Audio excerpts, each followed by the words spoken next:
The Mediterranean theater became a critical front in the Second World War due to its strategic position connecting Europe, Africa, and the Middle East.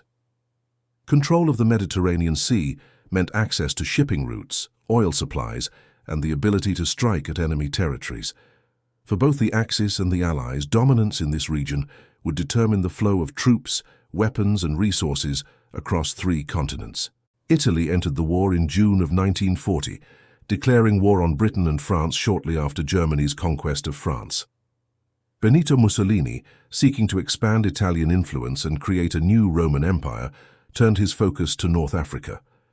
Italian forces were already stationed in Libya, and Mussolini believed that British-controlled Egypt would be easy to capture. His ambition set the stage for a long and brutal campaign in the desert. In September of 1940, Italian troops launched an invasion of Egypt from Libya. Initially, they advanced about 60 miles into Egyptian territory, but then stopped to build fortifications. The British, although outnumbered, launched a swift counterattack known as Operation Compass in December. In a surprise move, British and Commonwealth forces drove the Italians back and captured thousands of prisoners. By February of 1941, much of eastern Libya was in British hands. The rapid British success shocked the Italian High Command. In response, Adolf Hitler sent German reinforcements under the command of General Erwin Rommel. The newly formed Afrika Korps arrived in Libya in March of 1941 and quickly turned the tide. Rommel, known for his bold tactics and aggressive leadership, launched a counter-offensive that pushed the British back across the Libyan-Egyptian border. The seesaw battle for North Africa had begun. As the fighting intensified, the harsh desert environment became a formidable enemy. Soldiers faced scorching temperatures during the day, freezing cold at night, sandstorms, and water shortages. Supply lines stretched hundreds of miles, and logistics became as important as firepower. Tanks and trucks constantly broke down, and both sides struggled to keep their forces fueled, armed, and mobile in the vast, unforgiving landscape. Meanwhile, across the Mediterranean, Mussolini launched another military campaign. In October of 1940, Italian forces invaded Greece from occupied Albania. Expecting a swift victory, the Italians were met with fierce resistance. The Greek army counterattacked and pushed the Italians back into Albania. The Italian failure embarrassed Mussolini and forced Hitler to divert German troops to the Balkans to stabilize the situation. In April of 1941, Germany invaded both Yugoslavia and Greece. The German blitzkrieg quickly overwhelmed Yugoslav and Greek defenses. Within weeks, both nations were occupied. German paratroopers also captured the island of Crete in a daring airborne assault, although they suffered heavy losses in the process. The conquest of Crete gave Germany control of the eastern Mediterranean, but came at a high cost in elite airborne troops. The island of Malta, located between Italy and North Africa, became one of the most important and heavily contested positions in the entire war. Held by the British, Malta served as a base for attacking Axis convoys, supplying their forces in Libya.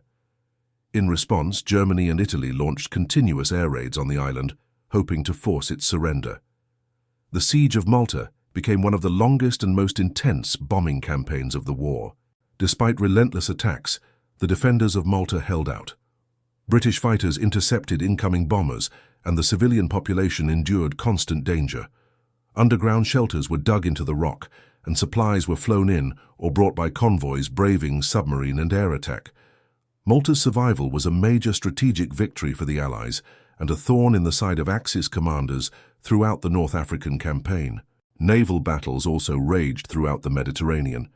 British and Italian fleets clashed in several major engagements, including the Battle of Taranto in November of 1940.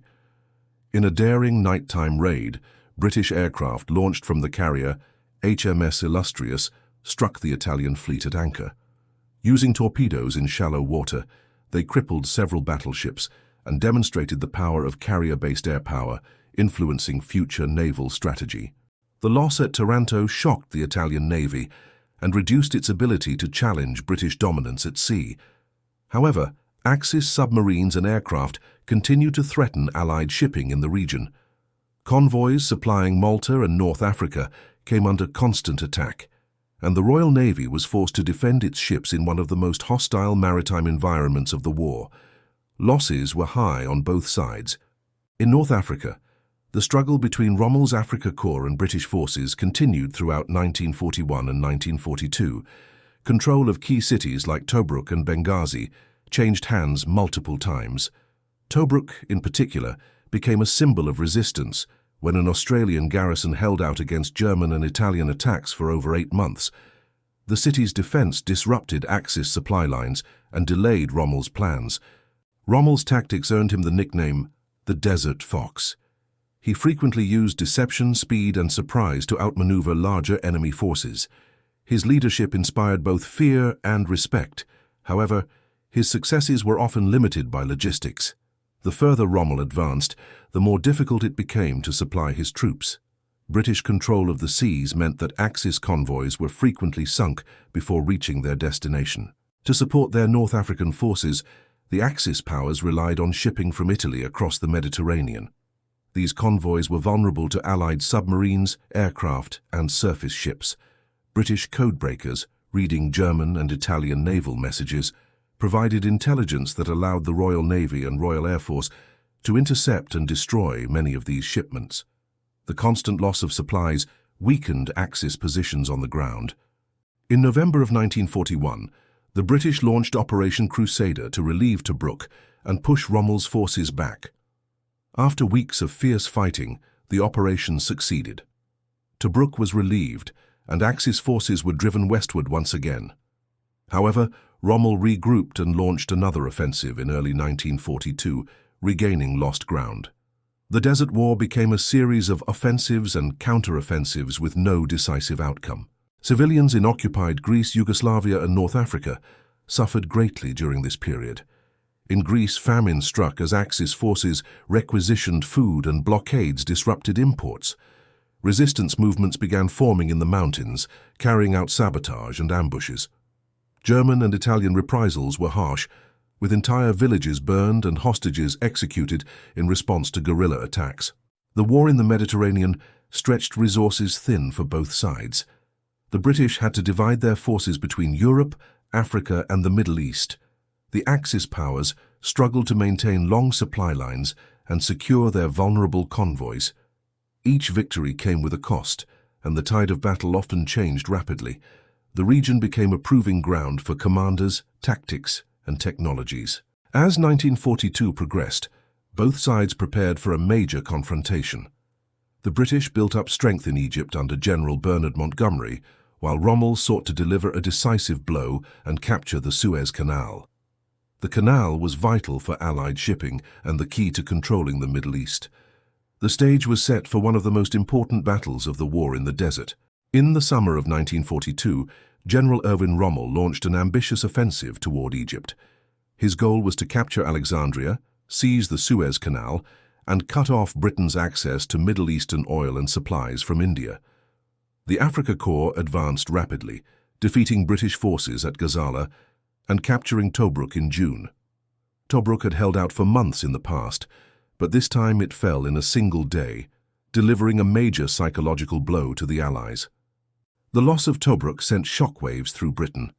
Prime Minister Winston Churchill called it one of the greatest disasters of the war. Rommel was promoted to Field Marshal by Adolf Hitler and pressed his advantage toward El Alamein, a small town with strategic value. There, British forces dug in and prepared to make their stand. El Alamein was only 60 miles from Alexandria, and if it fell, Egypt could be lost. General Bernard Montgomery was appointed commander of the British Eighth Army in August of 1942. A disciplined and methodical leader, Montgomery focused on rebuilding morale, reorganizing his forces, and preparing a strong defensive position. He believed in careful planning, overwhelming firepower, and attacking only when the odds were in his favor. His leadership would prove decisive in the coming battle. In late October of 1942, Montgomery launched the Second Battle of El Alamein.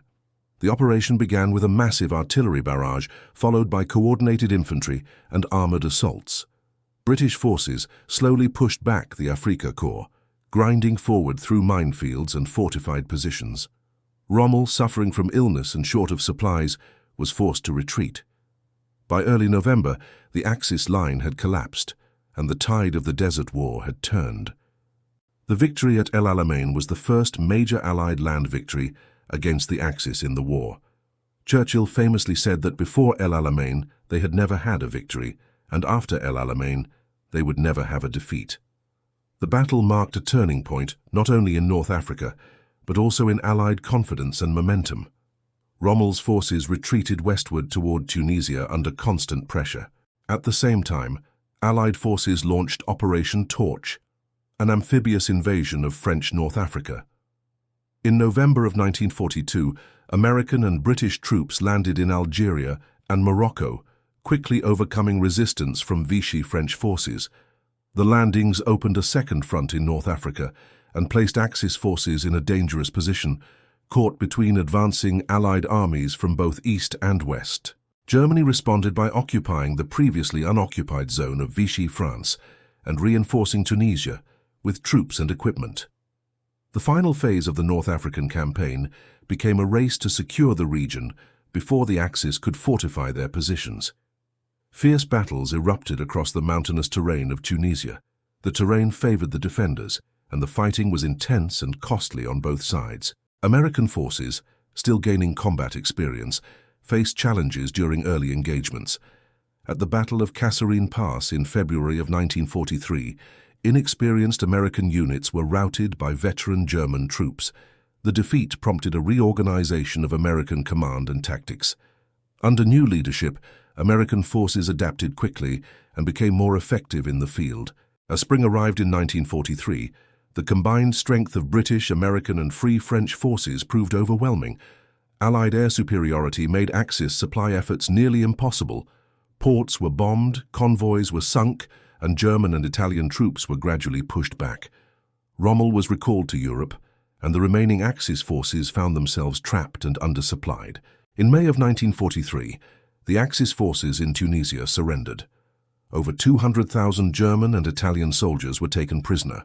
The campaign for North Africa had ended in complete Allied victory. The region was now secure, and the Allies had gained a valuable staging ground for the next phase of the war, the invasion of southern Europe. The Mediterranean was firmly under Allied control. The victory in North Africa had far-reaching consequences. It allowed the Allies to prepare for the invasion of Sicily and later the Italian mainland. It also removed a major threat to Middle Eastern oil fields and secured the Suez Canal. The long and bloody Desert War had tested both sides in extreme conditions, but in the end, it was Allied coordination, logistics, and persistence that won the day. Malta, which had survived the longest siege of the war, became an important base for launching air and naval operations against Axis positions in Sicily and Italy. The island's resilience became a symbol of Allied determination. In recognition of their courage, the entire population of Malta was awarded the George Cross by King George VI, one of the highest honors for civilian bravery in the British Empire. Resistance movements continued to grow across the Mediterranean. In Greece and Yugoslavia, partisan fighters carried out ambushes, sabotage, and assassinations against occupying forces. These groups often operated in coordination with British intelligence and were supported by Allied airdrops. Their efforts tied down Axis troops and disrupted communications, playing a key role in weakening enemy control. In Italy, public support for the war began to collapse as defeats mounted and cities came under Allied bombing. Food shortages, military failures, and growing resistance turned the population against Mussolini's regime. By mid-1943, Italy stood on the brink of political upheaval. The stage was being set for a dramatic shift in the balance of power in southern Europe. The Mediterranean front had seen innovation in tactics, technology, and strategy. Amphibious assaults, combined air and land operations, and multinational coordination all took shape in this theater. Commanders on both sides learned hard lessons that would be applied in later campaigns. The success of Operation Torch and the Battle of El Alamein demonstrated that the Allies could plan and execute complex operations across vast distances. For the soldiers who fought in the deserts of North Africa, the experience was one of extremes. Heat, dust, thirst, and sudden violence defined their daily reality. Mechanized warfare in the desert required constant adaptation, and victory often depended on mobility, deception, and supply. The Desert War became a proving ground for tank crews, infantry, engineers, and pilots alike. The Mediterranean campaign was also a propaganda battlefield. Victories in North Africa were widely publicized by the Allies to boost morale and demonstrate that the Axis could be defeated. For the Axis powers, especially Italy, the defeats were demoralizing and exposed the limits of fascist military ambition. The myth of Axis invincibility had been shattered. As Allied forces prepared to cross the Mediterranean into Europe, the lessons of the past 3 years shaped their strategy. The importance of naval control, air superiority, and unified command structures had been proven. With North Africa secure, the Allies looked north toward Italy, confident that they could carry the war into the heart of Axis territory. The Mediterranean front, once dominated by Axis expansion, had become an Allied stronghold. Ports were secured, airfields were operational, and supply routes were open. The Axis had lost one of its key footholds, and the Allies now possessed the initiative. The victories won in desert sands would pave the way for the liberation of Europe.